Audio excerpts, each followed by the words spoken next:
बिस्मिल्लाहिर्रहमानिर्रहीम।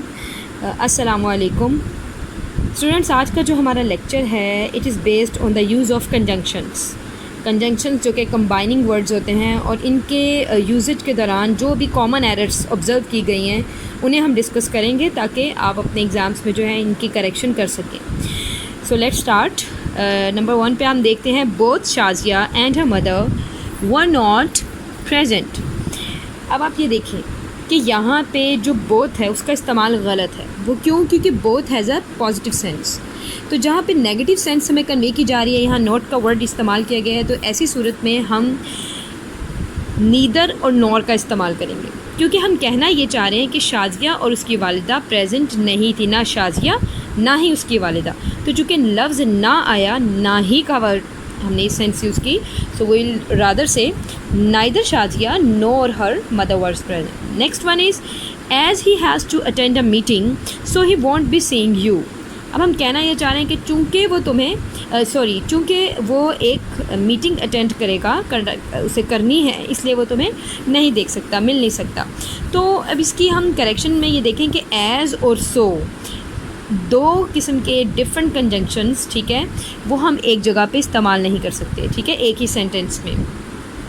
या तो हम लिखेंगे he has to attend a meeting so he won't be saying you, otherwise हम लिख लेंगे as he has to attend a meeting he won't be saying you. अब ये आप देख सकते हैं कि या तो एज़ का इस्तेमाल कर लें या सो का। In the next one is I will admit no other man but Khurram, ठीक है।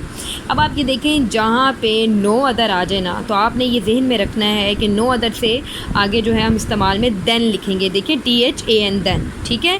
But can not be used right after no other, so it has to be kept in mind. And the next one is she has no other claim except her good looks. तो जैसा कि हमने अभी बात की, it would be like she has no other claim than her good looks. तो हम यहाँ पे एक्सेप्ट को हमने ओमिट कर दिया, ठीक है। जैसे हमने बट था उसको भी ओमिट किया, बट एक्सेप्ट और any other word is unacceptable, हम उनकी जगह पे देन लगाएंगे। Okay, moving ahead we have he talks like his brother. अब देखिए जब हम ये बात करते हैं ना कि वो इस तरह से बात करता है जैसे कि उसका भाई, तो अब यहाँ पे लाइक हिज ब्रदर नहीं आएगा, ठीक है। हम लिखेंगे he talks as his brother does, ठीक है। ही टॉक्स वैसे बात करता है जैसे कि उसका भाई करता है, as his brother does. Okay, next one जी। तो next one is she is not only beautiful but intelligent. तो ये हमें पता है कि जी कंजंक्शंस में जब भी कहीं नॉट ओनली का इस्तेमाल आएगा तो it would be followed by but also, not just but. ऐसा भी नहीं हो सकता कि बट भी ना हो और आल्सो भी ना हो, और ऐसा भी नहीं कि खाली बट आ जाए, ठीक है। So we have to use both but and also right after not only. तो it would be she is not only beautiful but also intelligent जी। तो नेक्स्ट वन जो है हमारे पास that is both Suhail as well as Anwar are selected to play. अब आप यहाँ देखें, या तो हम बोथ का इस्तेमाल कर लेंगे या एज वेल एज, एक ही सेंटेंस में इन दोनों का यूज़ जो है दैट इज़ इनकरेक्ट। अब आप इसकी करेक्शन हमें जैसे कि पता है कि अगर बोथ आ जाता है तो आगे जाके एंड का ज़रूरी होना है, एंड का इस्तेमाल ज़रूरी है। Both Suhail and Anwar are selected to play.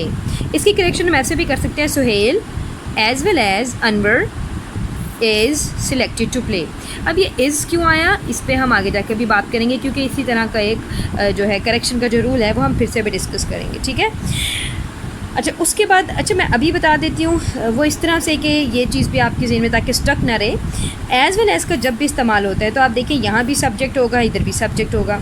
तो रूल ये है कि जो एज़ वेल एज़ से पहले होगा, अगर वो सिंगुलर है तो हेल्पिंग वर्ब सिंगुलर होगा, अगर वो प्लूरल है तो हेल्पिंग वर्ब प्लूरल। अब चूँकि यहाँ सिंगुलर था तो हमने यहाँ इज़ कर देना है, अगर इसकी correction Suhail as well as Anwar is selected to play की तरह करनी है तो। अच्छा, जैसे नीदर और नोर का इस्तेमाल है या ईदर और और का इस्तेमाल हमने पहले भी डिस्कस किया, तो उसमें आपने एक चीज़ को ज़हन में रखना स्टूडेंट्स के ईदर और में हमेशा हम जो है नॉर और के बाद वाले सब्जेक्ट को फोकस करके ही उसके अकॉर्डिंग हम अपना हेल्पिंग वर्ब इस्तेमाल करते हैं, लेकिन एज वेल एज में ऐसा नहीं है, इसमें हम फर्स्ट वन को प्रायोरिटाइज़ करेंगे इस सिलसिले में, ठीक है। Next one is elephants are both found in Asia and Africa. अब देखिए एलिफेंट्स आर फाउंड बोथ, अब बोथ से पहले फाउंड आएगा, इसमें इसकी इनकरेक्ट यूजेज यहाँ पर साफ नज़र आ रहा है। Elephants are found both, both का इस्तेमाल जिन चीज़ों के लिए या जिन वर्ड्स के लिए, जिन प्रोनाउंस या नाउंस के लिए करना है, हम उसके बिल्कुल साथ ही उनका इस्तेमाल करते हैं, बजाय इसी के बीच में इररेलेवेंट से मुराद ये कि जो चीज़ें बोथ के लिए इस्तेमाल नहीं हुई हुई। So it would be like elephants are found both in Asia and Africa. And the next one is she is very generous but helps the needy. अब देखिए यहाँ बट का यूजेज बिल्कुल इलॉजिकल है, हम कहना ये चाह रहे हैं कि वो इंतहाई सखी है और गरीबों की ज़रूरतमंदों की मदद करती है। तो it would be like she is very generous and helps the needy. City life is tense and village life is relaxed. अब यहाँ हम एक्चुअली कंपेयर कर रहे हैं, हम बता रहे हैं कि एक जगह पॉजिटिव है, दूसरी जगह नेगेटिव, यानी यहाँ पे देखें नेगेटिविटी बताई है, यहाँ पॉजिटिविटी। तो ये कोई दोनों देखें, इसमें क्या था, यहाँ पे दोनों जगह पे उसकी पॉजिटिव एट्रीब्यूट्स को शेयर किया गया था, इसलिए हम और का इस्तेमाल करेंगे। लेकिन यहाँ पे चूँकि मुवाजना किया जा रहा है, एक जगह नेगेटिव है, एक जगह पॉजिटिव, तो इसका इस्तेमाल हम देखते हैं कि जनाब city life is tense but village life is relaxed, ये इसकी करेक्शन हो गई है। And the next one is he won't sing before he is compelled. अब मैं कहना हम ये चाहते हैं कि वो नहीं गाएगा जब तक कि उसे कंपेल ना किया जाए, मजबूर ना किया जाए। तो जब तक के लिए बिफोर नहीं आएगा, it would be like unless हम इस्तेमाल करेंगे। ही वॉन्ट सिंग, वो तब तक नहीं गाएगा जब तक कि उसे मजबूर नहीं किया जाता, ठीक है ना, अनलेस।